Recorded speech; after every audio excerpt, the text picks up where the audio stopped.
Aam Aadmi party നേതാവും ഡൽഹി ഉപമുഖ്യമന്ത്രിയുമായ മനോജ് സിസോദിയ സുപ്രീംകോടതി ജാമ്യം അനുവദിച്ചു. 17 മാസങ്ങൾക്ക് ശേഷമാണ് അദ്ദേഹത്തിന് സുപ്രീംകോടതി ജാമ്യം അനുവദിക്കുന്നത്.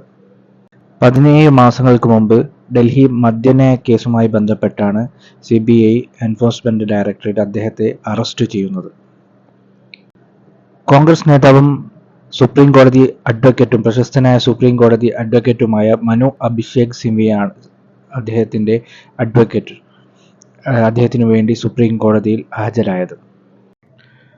കെജ്രിവാളിന്റെ അടുത്ത സുഹൃത്തും വലങ്കൈയും അതേപോലെ തന്നെ AAP പാർട്ടിയുടെ സെക്കൻഡ് ഇൻ കമാൻഡുമായിട്ടാണ് മനീഷ് സിസോദിയ അറിയപ്പെടുന്നത്. ഇത് AAP പാർട്ടിയെ സംബന്ധിച്ചിടത്തോളം വളരെ ആശ്വാസമായ ഒരു വാർത്തയാണ്. അതിന് പുറത്തിറങ്ങിയ ശേഷം അദ്ദേഹം നേരെ പോയത് കെജ്രിവാളിന്റെ വീട്ടിലേക്കാണ്. അവിടെ നിന്ന് അദ്ദേഹത്തിന്റെ ഫാമിലിയെ സന്ദർശിച്ച് അനുഗ്രഹാശംസകൾ വാങ്ങുകയും ചെയ്തു.